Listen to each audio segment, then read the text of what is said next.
My name is Sterling Tucker, and I'm the godly, glorious, gorgeous, genius guru, maker of God's Kratom Kingdom. And this is our Lord and Savior, Jesus AVE Christ. And I just want to make our Sunday salvation sermon. I'm going to start making these the day before, I think. Although I might not be. Oh, yeah, actually, I would. I said this once. I don't know if you saw this or remember this. It was about a year ago. Anyway, I mentioned the working on the Sabbath thing, and I was like, even Jesus helped people on the Sabbath.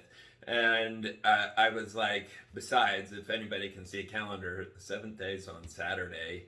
And I was like, I don't know much about Seventh day Adventists, seventh day Adventist. Is that what it's called? Anyway, yeah, I think so. I don't know. I'm gonna have to define that word when we're done. When I'm done here. Anyway, and except that they can count. I mean, to seven. Yeah, but anyway, yeah, because I love making these an extremely important part of everyone's life, especially at this era and time right now as an American. Like, that's why our founding fathers, like, they built this land on our ability to talk to each other and to congregate, which is exactly what Sunday Salvation Sermon is. It's a congregation online. Anyway, and that's extremely important because, like, even just what one person hears, and they tell one person, who tells one person, who tells one person, it starts a chain reaction in changing the way that people behave. Which, like, if humans would think things through, no one would misbehave. Ultimately, that's why, like, I believe that Jesus' only rule, and this is actually proven, like, if you analyze his life and, like, his teachings and his concepts, that there's only one commandment, so to say, which is never hurt anyone physically or emotionally intentionally. If somebody is not being hurt physically or emotionally intentionally, there's no wrong in it. I mean, like, nobody can say for somebody else, like, what they want, like, what is right for their life. I don't know where this authoritarianism came from, this concept of, like, people and you know, like, it just is absurd to me. But, like, with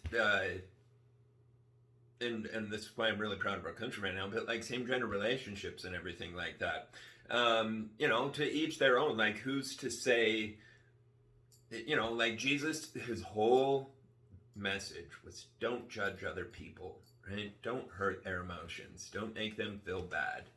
And that's common sense too. Like, if you think about it, why is something good or bad? Like, what does that mean?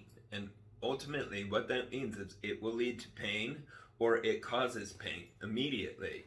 But I mean, ultimately, like, that's where it gets, when people think causes pain, they're like, oh, this doesn't cause pain. Like, when I gamble, you know, like, it's so much fun and it doesn't cause me pain. Well, when you're done gambling and you've lost all your money, that's where the pain hits. So it's not in the immediate moment, and that's where this whole concept of this sin stuff comes from.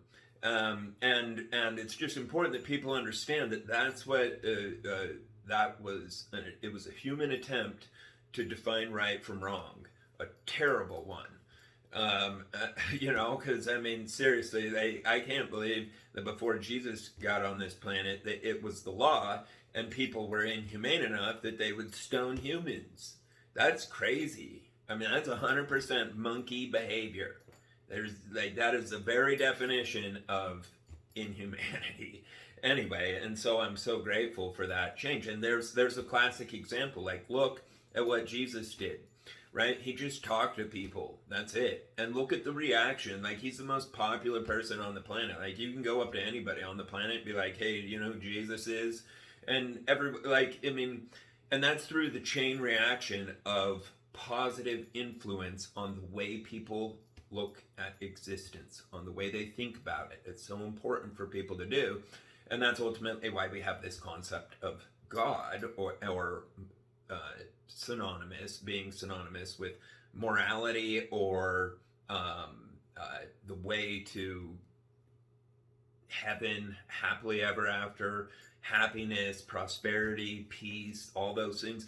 Ultimately, if you analyze what occurs from people even just name calling, seriously, on a global level, this world is so short fused that even something as simple as name calling can result in wars, which is just asinine that people are that, but it's the natural man. They're that prideful, like they become blinded by hate, and they create their own demise. Like, people should look throughout history how did it turn out for the Nazis, like they were nuked, and they were killed in their submarines, and like all over.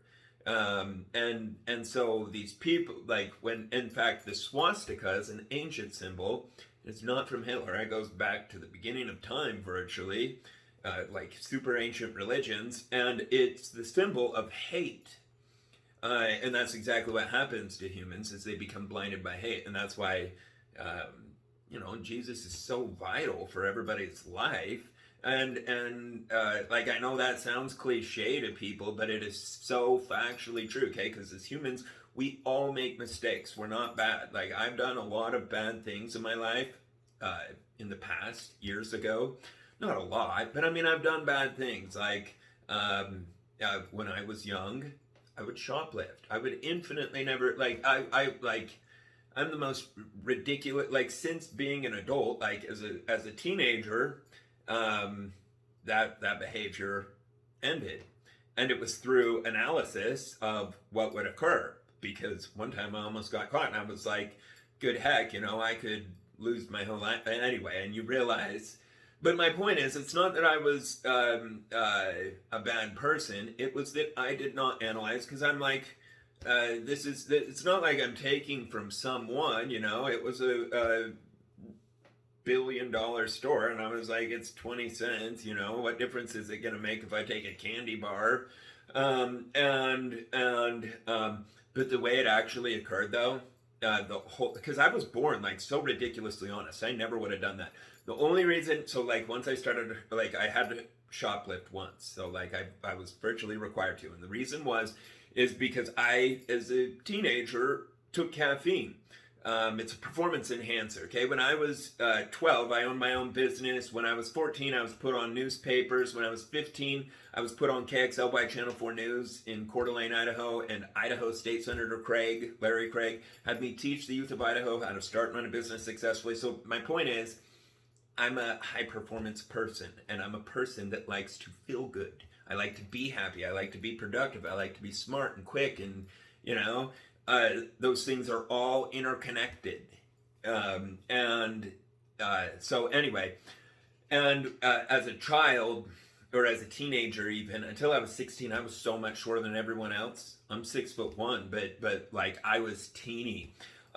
So at 11 years old, I was taking caffeine. And I went to go buy it. Like, it started with Mountain Dew, and I was like, I can't afford this, I just need to get some caffeine tablets. And I went to buy it, and they wouldn't sell it to me. They're like, you're gonna have to go get your mom. And I was like, okay, I'll go get her.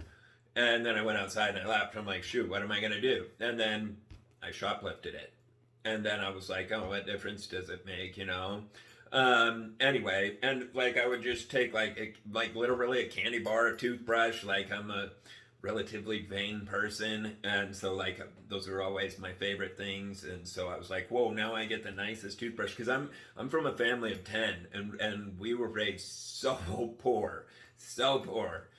We literally lived on the food that we would grow and our own chickens. That's the business I owned. It was selling chicken eggs, and it was because my family would live on, like, that's where our food came from. Anyway, yeah, and I absolutely love it. And it's so important that this information is talked about, because the pursuit of happiness, I don't know how people are so, like, I'm honestly amazed that they were able to graduate second grade and they can't understand the definition of a word like happiness. It always has and always will have the same meaning, and that word means feeling good, being satisfied. Like, the pursuit of happiness means the pursuit of feeling good and being satisfied. Anyway, and it's 100% unconstitutional. It is literally a violation of the most basic, unquestionable human rights of life, liberty, and the pursuit of happiness for people to assault plants like kratom and assault Americans over kratom. Like when the FDA goes in and will steal someone's kratom, they go in there with assault weapons. They get the DEA and they carry assault weapons. It's a fact. It's called an assault weapon. It's an AR-15. So anyway, we as the America, we are America. We have public servants here. Like, we have servants, but we are America. Anyway, we, the people, are having our homes broken into and our property stolen while being given ibuprofen against our will when we go into the emergency room, and it's killing 16,500 arthritis patients alone that are going to a doctor per year in just our country. Non-steroidal anti-inflammatory drugs. And so, like, our plants are being stolen. A plant that they're, like, making the most absurd claims. It's linked to 50 deaths over a year. You know, like, peanut butter causes 200. Should we break in people's homes over peanut butter? You know, it's just absolutely absurd. But anyway, and I don't want to go into that it's just absurd. And 100% illegal. It is federal prison, unconstitutional, illegal to take Americans' food and property. And anyway, so that's why I'm so grateful to be part of the kratom industry, because 85% of the people I serve are old.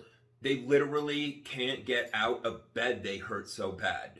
And the reason they're so unhealthy is because of misinformation presented as scientific information for agricultural and or more like because it is USDA that's in charge of the slaughter industry. I mean, it's literally called a slaughterhouse.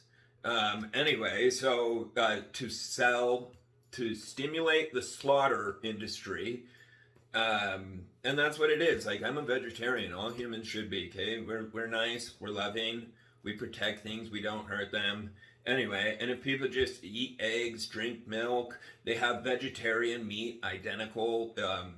It's called Morningstar Farms. You got to try it. Anyway, and I'll end the Sunday salvation sermon. I just want to thank you and let you know how much I love you all. Sincerely, like, my life went through 2 years of hell through the separation and divorce. And anyway, and I didn't get to see my kids, but for almost 2 years. And that's so hard for me. I love my kids so much. And anyway, and it's all done now, and you guys got me through it. I love getting to serve you, and yeah, it's so amazing. And like, right from the beginning, like 5 years ago, we've like been regular best friends, basically. It's amazing how that all occurs. So anyway, please let me know if you ever need anything. We're always here to serve you the best and make your life the best with the world's best kratom. Thank you.